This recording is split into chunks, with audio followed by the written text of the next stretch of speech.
Setelah kita tabayun langsung, diskusi langsung dengan Muhammad Qasim, kita menjadi kaget dan tahu bahwa ternyata tentara Al-Mahdi itu ya tentara profesional, tentara negara. Bukan hayalan para aktivis masa lalu. Atau mungkin masih masa kini ya, masih banyak yang yakin bahwa tentara Al-Mahdi itu aktivis Islam. Ada satu logika yang tidak masuk akal memang. Jelas Malhamah Kubro itu perang dengan senjata modern. Kemudian bagian dari Malhamah Kubro yaitu Ghazwahin, di mana kita punya kesempatan untuk syahid, juga dilakukan dengan persenjataan modern. Adalah satu hal yang tidak masuk akal, tiba-tiba ajaib semua, para aktivis ini yang nggak pernah pegang senjata, kemudian bisa memenangkan pertempuran dengan senjata modern. Senjata modern sekarang ini, latihannya pun bertahun-tahun. Menerbangkan drone, mengemudikan pesawat, itu tidak semua orang bisa. Bahkan mungkin Mas Fauji, Mas Dedi mengemudikan pesawat muntah kali, bolak-balik begitu, muter-muter kan. Baru-baru bisa menembak, mungkin bajunya kena muntahan, dibesir-besih balik sambil mengemudikan pesawat. Jadi tidak masuk akal, mustahil para aktivis itu adalah tentara Al-Mahdi yang profesional yang bisa mengalahkan 80 bendera, 80 negara ya. Nah, kenapa? Karena ternyata di dalam Mubasyirat Muhammad Qasim diungkap bahwa negara loh, Republik Indonesia akan gabung dengan negara Republik Pakistan. Negara Malaysia juga akan bergabung dengan negara Pakistan. Jadi antar negara. Lebih masuk akal kalau itu. Karena dalam hadis baginda Nabi Muhammad SAW, Al-Mahdi itu akan berhadapan dengan 80 negara. Bagaimana mungkin aktivis Islam bisa menghadapi 80 negara yang semuanya senjata modern? Bahwa katanya, konon katanya, menurut ustadz-ustadz akhir zaman nanti semua teknologi mati. Ya. Itu semua bohong, dusta itu. Nggak ada itu. Yang ada ternyata kabar kenabian menjelaskan justru perang Malhamah Kubro, termasuk di dalamnya adalah Ghazwahin, perang yang memiliki kesempatan kita untuk syahid, itu perang modern. Nah, itu ya ajaib kan mimpi Muhammad Qasim. Masuk akal ternyata, Masya Allah. Apalagi kalau kita baca teks hadisnya, bahwa 80 bendera itu mengutus masing-masing 12.000 tentara, semakin paham. Oh iya ya, ini senjata modern. Walaupun memang di dalam katakanlah Ghazwahin ada sipilnya betul. Muhammad Qasim mengatakan memang ada sipil juga ikut perang ya, antar sipil, bacok-bacokan ada. Tetapi yang utama sesungguhnya adalah menggunakan senjata modern, tentara profesional. Sebelumnya tidak ada yang menduga. Pernyataan saya ini pasti banyak ditolak oleh para aktivis. Ya, mereka yakin bahwa tentara Al-Mahdi itu adalah para aktivis Islam. Ya. Bahkan yang agak unik, saking terinspirasinya, saking berhayalnya bahwa mereka jadi tentara Imam Mahdi, maka Habib Rizik Syihab, bukan ketua sekarang ya, pokoknya imam besar lah, EPI ya, walaupun namanya berubah tapi sama-sama EPI ya. Atau sekarang ini dinisbahkan imam besar umat Islam lagi ya. Itu dipercaya sebagai calon Imam Mahdi itu. Banyak. YouTube-nya ada beberapa yang mengupas itu. Bahkan termasuk Ustaz Rahmat Baihuni berharap dialah Imam Mahdi itu. Ya, karena pernah diasingkan. Mengasingkan diri itu, bukan diasingkan. Di Mekah dan sebagainya. Ada beberapa tulisan yang meyakini ciri-ciri Imam Mahdi sesuai dengan Habib Rizik Syihab. Saya katakan mustahil. Mustahil pasti.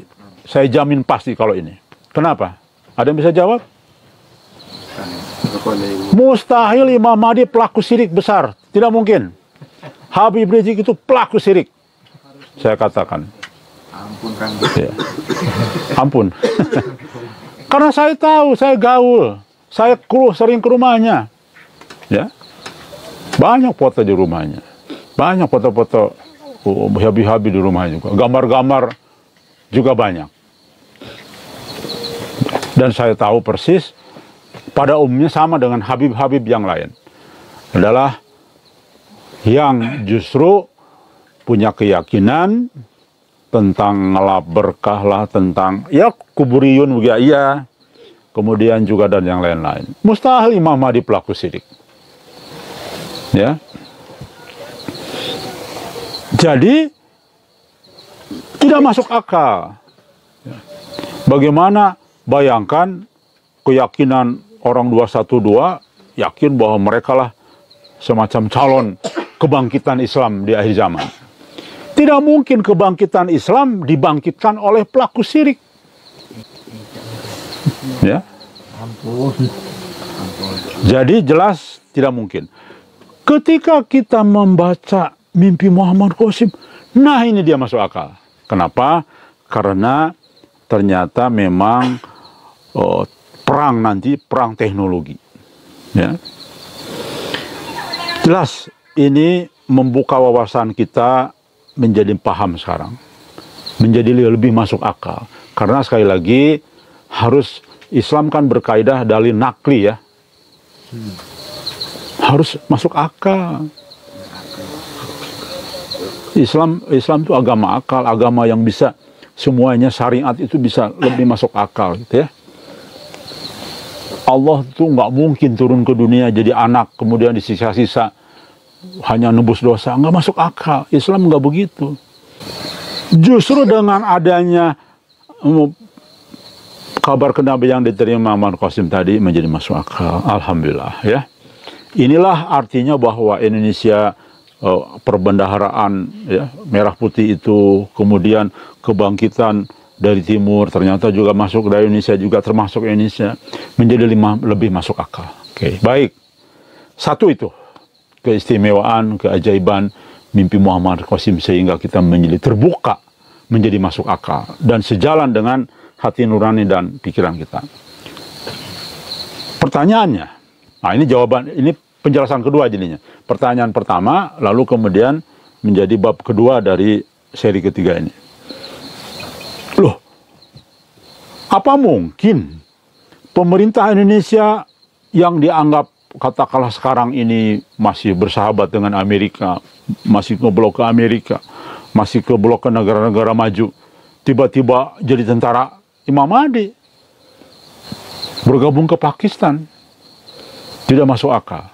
Kalau secara teks atau hanya melihat nyata sekarang. Tetapi ketika kita mengetahui mubasyirat, ketika kita bertabayun dengan kabar kenabian yang diterima oleh Muhammad Qasim dan oleh teman-teman lain, menjadi masuk akal. Justru ini jauh lebih masuk akal daripada pendapat-pendapat tadi, ya. Rekan sekalian yang ada di rumah maupun di musola ini, ya. Alhamdulillah akhirnya terjawab. Insya Allah dari petunjuk-petunjuk yang ada, ditambah dengan manuskrip-manuskrip yang ditemukan, yang disampaikan oleh raja-raja Islam terdahulu, yang kami yakini bersumber dari arsar yang ada, benar sekali, serasi. Ya, Mubasyirat menjelaskan manuskrip-manuskrip yang dulu.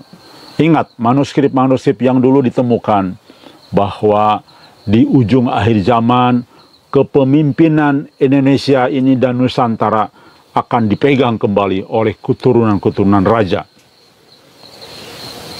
yang disebut dengan Satrio Piningit lah, mungkin bahasa Jawanya, bahasa daerahnya atau bahasa Indonesianya ya. Dan itu jelas dari keturunan raja.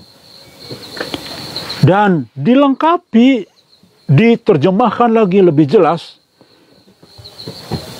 akan terjadi perberhentian paksa. Terpaksa rejim pemerintah yang sekarang terpilih sesuai dengan mimpi-mimpi teman-teman plus mimpi Pak SBY mantan presiden akan jatuh di tengah jalan. Ya, akan terjadi chaos. Itu mubasyirat yang ada dari banyak orang, para helper kita ya. Bahkan bukan hanya dari orang-orang yang menerima mubasyirat, dari dukun juga begitu. Sudah banyak dukun yang ngomong begitu, paranormal. Walaupun kita tidak usah percaya dukun, tapi artinya saya membuka pengetahuan bahwa bukan hanya dari mubasyirat, tapi para peramal pun sudah mengatakan itu. Orang indigo dan sebagainya mengatakan yang sama ya. Karena jin setan juga jangan lupa mencuri informasi dari langit juga, walaupun mereka tidak utuh sekali ya. Nah, terjawab sudah bahwa menjadi masuk akal bagaimana Islam bangkit dari timur sementara kita ini masih sistem demokrasi. Kita ini masih keblok ke pemerintah Amerika, ke barat, ke Rusia.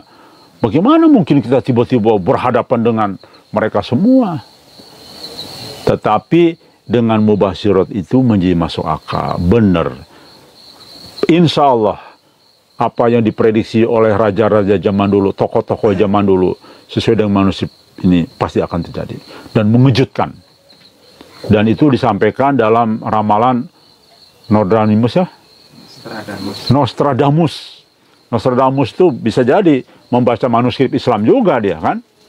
Bahwa akan bermunculan pemimpin dari arah timur yang mengejutkan dunia ya. Jelas ya? Masuk akal banget ini. Siapa Satrio Piningit? Walau alam. Kita lihat nanti. Majelis Gajah dengan teman-teman memang sedang meneliti terus, melihat, mengamati semua ya. Kita akan dukung. Pokoknya intinya yang sesuai dengan manuskrip yang ada, sesuai dengan mubasyirat yang ada, sesuai dengan hadis yang ada, plak, kita akan dukung ya. Dan kita akan Gajah terus menabuhkan genderang. Bahkan insya Allah Majelis Gajah akan mulai bikin tim duta Gajah untuk menyampaikan ini, menyampaikan informasi hadis-hadis plus mubasyirat ini kepada keturunan-keturunan raja di Nusantara. Insya Allah kita mulai pada bulan suci Ramadan ini ya. Nah, itu bagian dari menjemput takdir. Walaupun belum tentu orang Gajah dari orang Gajah, bisa jadi anak keturunan kerajaan yang masih disembunyikan. Tapi kita yang barangkali yang akan mendukung, barangkali kita yang men-trigger yang bersangkutan ya. Nah, jadi yang pertama jelas tadi informasinya, yang kedua diperkuat dengan ini. Jadi lebih masuk akal lagi.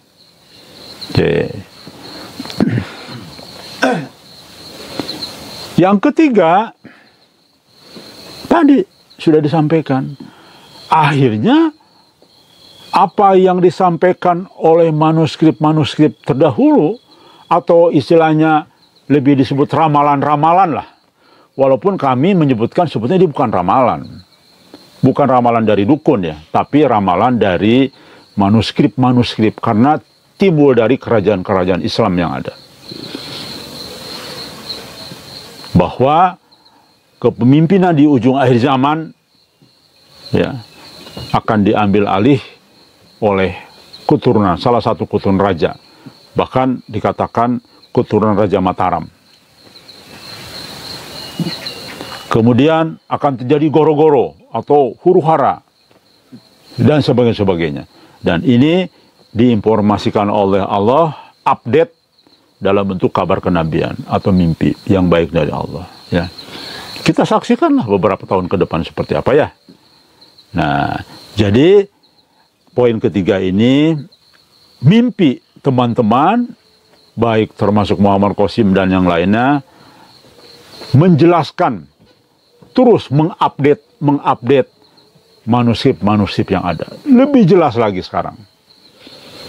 Karena tadi kan, ketika kita tidak membaca manuskrip, ketika tidak mengetahui mubasyirat, kita tidak tahu bagaimana ini cerita-cerita ramalan-ramalan atau manuskrip-manuskrip atau perkiraan-perkiraan yang disampaikan, yang sudah sangat dikenal oleh umat Islam sebagai Satrio Peningit. Ya. Baik. Itu yang ketiga ya. Daripada keajaiban mimpi Al-Mahdi dan juga mimpi teman-teman lain, mengungkap informasi terakhir yang sangat sesuai dengan perkiraan-perkiraan atau ramalan-ramalan yang disampaikan oleh tokoh-tokoh kerajaan di masa lalu ya. Berikutnya, alhamdulillah, dulu kita sempat berpikir Al-Mahdi itu ada sekelompok ya, kekuatan yang tidak akan terkalahkan. Orang menisbahkan kepada Taliban, orang menisbahkan kepada ISIS. Umat Islam banyak kan? Pokoknya ke kelompok-kelompok yang dianggap hebat sekarang ini, umat Islam yang tidak terkalahkan. Dan bahkan itu satu persatu gugur, padam sebelum perjuangan selesai. Ya. Banyak sekali. Ya. Nah, jadi kelompok-kelompok Islam yang dianggap radikal, yang dianggap haus perang dan sebagainya, ya. Itulah yang dianggap pasukan-pasukan penjemput Al-Mahdi, pasukan-pasukan yang akan mengawali terbukanya Al-Mahdi turun. Dan ternyata semua perkiraan itu walaupun menggunakan teks hadis gagal semua. Kan masih ada Taliban. Mari bro kita berpikir cerdas, mari bro kita berpikir masuk rasional lah. Ya, seandainya tentara Amerika saja, dengan Amerika saja ya, Afghanistan. Kalau Amerika kekuatan penuh ya. Amerika di sana itu kan hanya menempatkan belasan ribu tentara. Kemudian teknologi pun bukan hal yang maksimal. Mungkin sehari pun kalah itu Taliban sama Amerika. Posisinya juga Amerika memang hanya lebih mendukung kepada pemerintahan yang dibentuk ya. Pemerintahan boneka, sama-sama orang Afghanistan juga. Tentaranya juga sama-sama tentara Afghanistan juga. Bukan support 100% berhadapan perang Amerika dengan Taliban, bukan. Amerika mendukung betul di belakang untuk membentuk tentara-tentara Afghanistan. Ya, yang perang kemarin seperti sesama orang Afghanistan juga. Itu sejarah itu jangan disembunyikan. Amerika tuh di belakang layarnya. Makanya pada pergi semua ketika tentara Afghanistan tidak bisa membendung Taliban. Pemerintahan Afghanistan yang punya tentara tidak bisa membendung Taliban. Amerika mundur. Gitu bro. Yang ya bener lah cerita itu. Jadi bukan Taliban yang hebat perkasa, enggak. Ya memang mereka tidak terkalahkan dalam pengertian perjuangannya. Samalah Indonesia juga dulu begitu. Apa kita dijajah lalu kemudian kita kalah perang kemudian habis semua, enggak. Perlawanan walaupun gerilya-gerilya kan. Sama. Taliban pun bergerilya istilahnya. Bukan hebat-hebat seperti dalam hadis yang tidak pernah terkalahkan. Kapan? Nanti Malhamah Kubro. Bukan sekarang, ya. Nah, itu karena dalam hadis itu tentara Imam Mahdi akan diperkuat dengan satu kelompok yang tidak akan terkalahkan, yaitu yang disebut dengan ada dinisbahkan kepada kelompok Bani Tamim dan sebagainya. Nah, dengan adanya informasi dari Muhammad Qasim bahwa dia dan semua Pakistan, termasuk Indonesia dan sebagainya, yang akan membebaskan Jazirah Arab dibantu 3.000 jet tempur hitam, ya, ini membuka pikiran kita. Waduh. Berarti inilah pasukan yang tidak akan terkalahkan.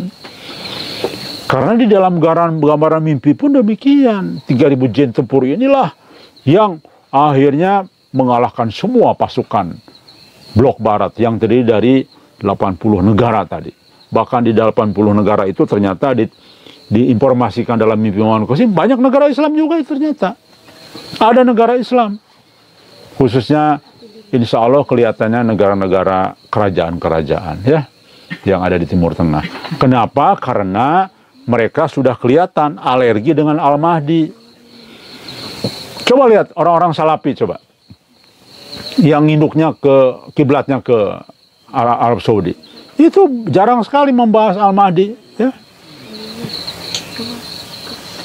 Dan jangan lupa nanti ketika Imam Mahdi dibayat, yang pertama mencari itu tentara, insya Allah tentara Arab Saudi. Dalam hadis kan dicari itu Al-Mahdi itu. Nah, mereka tentu tidak ingin keluarga besarnya ambruk gara-gara Imam Mahdi, karena akan menghapus itu, ya. Jadi jelas bahwa dengan kekuatan informasi yang diterima oleh Muhammad Qasim 3.000 jet tempur itu, Masya Allah, membuka tabir. Akhirnya alhamdulillah kita ketemu hadis yang mengatakan bahwa Al-Mahdi akan dibantu oleh 3.000 malaikat dan ahli Ashabul Kahfi. Artinya 3.000 malaikat ini sudah sangat sesuai dengan sejarah-sejarah masa lalu. Yang jelas hadisnya juga banyak. Pasukan Badar dibantu oleh 3.000 malaikat juga. Perang ini dibantu oleh 2.000 malaikat dan sebagainya. Banyak sekali hadis-hadis itu. Masya Allah, lebih masuk akal ini, ya, daripada cerita halu kayak tadi itu. Kenapa?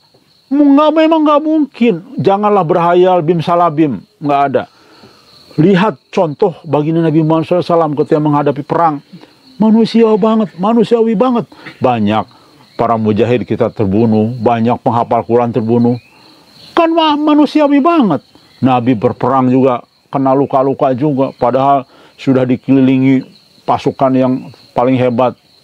Tetap kena Nabi. Luka-luka juga. Manusiawi, bro. Jangan berhayal lah, ya. Jadi artinya justru lebih masuk akal apa yang disampaikan oleh mimpi Muhammad Qasim. Terjawab. Ternyata paradigma kita nih, sebelum saya ketemu Muhammad Qasim nih, keajaiban mimpinya ini, ya, yang membuat kita dapat hidayah, dapat ilmu. Terbukalah ilmu itu ketika kita tabayun dengan mimpinya.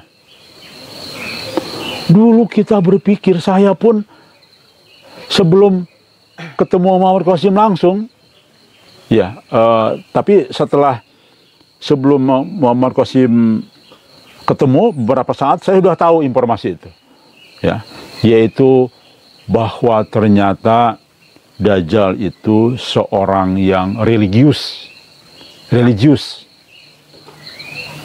Dulu kita sebelumnya tergambar Dajjal itu ahli sihir, wah pokoknya jahat, pokoknya tergambarkan menakutkan. Jadi tergiring oleh opini film dan pendapat-pendapat ustadz-ustadz akhir zaman juga ini. Seolah-olah ya kayak tukang sihir lah, kayak film. Cuew gitu. Wah, akhirnya kita langsung tersihir semua. Begitu seolah gambarannya. Bahkan ada orang aneh itu, ada ustadz yang polos, nanti itu buta matanya katanya. Di sini no kelihatan ya tulisan kafir ya atau kafaro. Nah, begitu yang kita pikirkan. Di sosial media juga gambar-gambar begitu. Tidak ada, saya belum pernah. Saya penasaran ya. Saya coba browsing nih. Dajjal Muslim, browsing. Gak ada tuh di ustadz yang ngomong gitu. Saya, ustadz-ustadz dari zaman juga begitu. Gak ada. Bahkan paradigmanya orang Yahudi itu nanti. Karena membawa 70.000 pasukan orang Yahudi. Jadi Dajjal tidak anggap orang Yahudi. Maksudnya Dajjal itu banyak. Maksudnya Dajjal yang berhadapan dengan Al-Mahdi nanti, yang berhadapan dengan Nabi Isa alaihissalam. Itu maksudnya ya. Kalau kita Dajjal, banyak beda penafsiran karena Dajjal yang muncul juga banyak. Kita banyak terjebak oleh ini. Dajjal, wah bukan begini, bukan begitu. Nabi begini, mengatakan Nabi begini. Anda lupa bahwa Dajjal itu bukan hanya satu. Ada 30 Dajjal. Setelah zaman Nabi nih wafat, itu ada 30 Dajjal itu. Dan 70.000 pembohong besar. Jadi kalau ada pengertian hadis, teks hadis, oh kok Dajjal bukannya sudah lahir? Lah iya memang kan 30 Dajjal. Tapi yang saya maksud adalah Dajjal di ujung akhir zaman yang berhadapan dengan Nabi Isa alaihissalam. Itu yang kita maksud, kita bahas ya. Ternyata mohon maaf para ustadz ya, Anda orang yang pintar-pintar ilmu, yang kitabnya sampai berlamar 10 lemari ya, belajar lagi lah. Ternyata teks hadisnya menunjukkan kebenaran mimpi Muhammad Qasim. Belajar lagi lah, mohon maaf, belajar lagi lah ya. Yang bergelar doktor, yang bergelar kiai, yang muridnya jutaan, belajar lagi lah teks hadis tentang Dajjal. Saya orang bodoh juga mau belajar, ternyata Allah buka hidayah kok. Jangankan Anda orang pintar, saya orang bodoh pun ya terbuka kok pikiran. Ternyata benar hadis-hadis tentang Dajjal menunjukkan dia Muslim dan religius. Pertama contoh, dalam hadis Nabi melihat Dajjal sedang tawaf. Tuh isyarat kan. Dalam hadis jelas dia tuh dikasih gelar Al-Masih. Sama dengan Nabi Isa gelarnya coba. Ya, juru selamat yang diurapi dan sebagainya. Bayangkan aja. Sudah jelas disampaikan dia menawarkan neraka pada surga pada yang menawarkan surga siapa coba? Kalau teks kalimat menawarkan surga itu siapa coba? Berarti orang alim, ulama betul. Kalau Dajjal langsung menawarkan surga, menawarkan neraka, menawarkan api, menawarkan itu paling begitu. Banyak lagi teks-teks hadis yang mengatakan Dajjal itu isyaratnya Muslim. Dan adalah sangat tidak masuk akal, jelas sekali hadisnya Dajjal akan memurtadkan umat Islam banyak. Masuk logika enggak? Kalau Dajjal itu orang Yahudi bisa memurtadkan umat Islam. No way, mustahil. Mustahil. Tidak masuk akal. Bodoh yang percaya itu.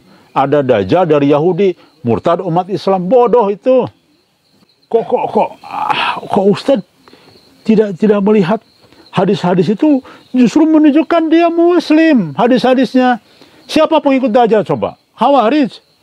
Lah orang Muslim harus. Siapa lagi Ahlul Bid'ah? Tuh banyak kita baca dong kitab-kitab. Ulang baca. Ahlul Bid'ah berarti siapa? Islam, bukan non-Muslim. Tapi tidak ada yang mengatakan Dajjal itu Muslim dan alim religius, tidak ada. Silakan browsing ya.